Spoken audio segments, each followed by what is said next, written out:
പാർലമെൻറ്റിനകത്തോ ഇപ്പോൾ standing committee യോഗങ്ങൾക്കകത്തോ എവിടെയെങ്കിലും ഒരിടത്തോ, ഞാൻ ഇംഗ്ലീഷിൽ എവിടെയെങ്കിലും ഒരിടത്ത് അങ്ങനെ കമ്മ്യൂണിക്കേഷന് ചെയ്യേണ്ടി വന്ന ഒരിടത്ത് ആ അപ്പുറത്തെ വശത്തുള്ള ഏതെങ്കിലും ഒരാളോ പാർലമെൻറ്റിലെ സഹപ്രവർത്തകരോ ഈവൻ ചെയറോ നിങ്ങൾ പറഞ്ഞ മനസ്സിലായില്ല ഇത് എന്താണ് സംസാരിക്കുന്നത് ഇന്നുവരെ ചോദിച്ചിട്ടില്ല.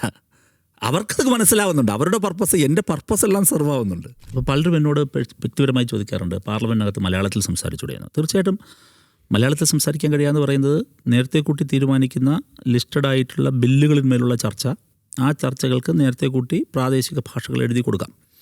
അപ്പോൾ ഏത് ഭാഷ വേണോ എഴുതി കൊടുക്കാം, തമിഴ് എഴുതി കൊടുക്കാം, തെലുങ്ക് എഴുതി കൊടുക്കാം, മലയാളം എഴുതി കൊടുക്കാം. എഴുതി കൊടുത്താൽ അവർ അവിടെ ട്രാൻസ്ലേറ്റർ അവൈലബിൾ ആക്കാം, നമുക്കത് പ്രസംഗിക്കാം. അപ്പോഴാണ് നമുക്ക് പ്രസംഗിക്കാൻ പറ്റുക. ഞാൻ അങ്ങനെയുള്ള ഒരു സന്ദർഭങ്ങളിലും അങ്ങനെ ഉപയോഗപ്പെടുത്തിയില്ല. ഒരു ദിവസം മാത്രമാണ് പ്രസംഗത്തിൻ്റെ ഒരു ഭാഗം മലയാളത്തിൽ ബോധപൂർവ്വം പ്രസംഗിക്കണമെന്ന് കരുതിയിട്ട് അന്ന് ഉപയോഗപ്പെടുത്തി, വേറെ ഉപയോഗപ്പെടുത്തിയിട്ടില്ല. ഞാനത് ഉപയോഗപ്പെടുത്താതിരിക്കുന്നതിൻ്റെ ഒരു കാരണം എന്താ, നിങ്ങളീ പറഞ്ഞതുപോലെ മെച്ചപ്പെടുത്താനുള്ള, നമ്മൾ സംസാരിക്കാതെ ഒരിക്കലും ഭാഷ മെച്ചപ്പെടില്ല. താങ്കളുടെ ആദ്യത്തെ ചോദ്യവുമായി ഇതിനൊരു കണക്ഷനുണ്ട്.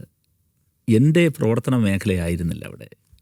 എനിക്കറിയാതെ ഞാൻ എൻ്റെ ജീവിതത്തിൽ ആദ്യമായി പ്രസംഗിക്കുന്നത്, എനിക്ക് പ്രസംഗിക്കാൻ അറിയാവുന്ന ആളായിരുന്നില്ല. ഞാൻ ആദ്യമായി പ്രസംഗിക്കുന്നത് നിലമ്പൽ NSS കോളേജിലെ ഒരു ക്ലാസ് മുറിയിൽ വെച്ചാണ്. ഞാൻ തിരിച്ചറിയുന്നത് എനിക്ക് പ്രസംഗിക്കാൻ കഴിയുമെന്ന്. അന്ന് ഞാൻ പ്രീ ഡിഗ്രി സെക്കൻഡ് ഇയർ വിദ്യാർത്ഥിയാണ്. എൻ്റെ ആദ്യത്തെ പ്രസംഗം തന്നെ 45 മിനിറ്റിലധികം നീണ്ട പ്രസംഗമാണ്. എനിക്ക് മലയാള ഭാഷയിൽ നിങ്ങൾ ഏത് പ്രസംഗം ഏത് സന്ദർഭത്തിലും എനിക്ക് നന്നായി ഭാഷ കൈകാര്യം ചെയ്യാനുള്ള നല്ല ആത്മവിശ്വാസം ഉണ്ടായിരുന്നു. എനിക്കത് മതിയായിരുന്നു. ഭാഷ എന്ന് പറയുന്നത് കമ്മ്യൂണിക്കേഷനായാലും രാഷ്ട്രീയം പറയാനും ഒക്കെ എനിക്കത് മതിയായിരുന്നു. 2, ഈ പറഞ്ഞ പോലെ ഡൽഹിയിലേക്ക് പോയപ്പോൾ തീർച്ചയായിട്ടും താങ്കൾ എന്ത് ചെയ്യുമെന്നാണല്ലോ ചോദിച്ചത്. ഞാൻ ഇപ്പോൾ നിങ്ങൾ കാണുന്ന എൻ്റെ ഭാഷയില്ലേ, ഇതൊന്നും ആയിരുന്നില്ല ഞാൻ പണിയെടുത്തോണ്ടിരിക്കുകയാണ്.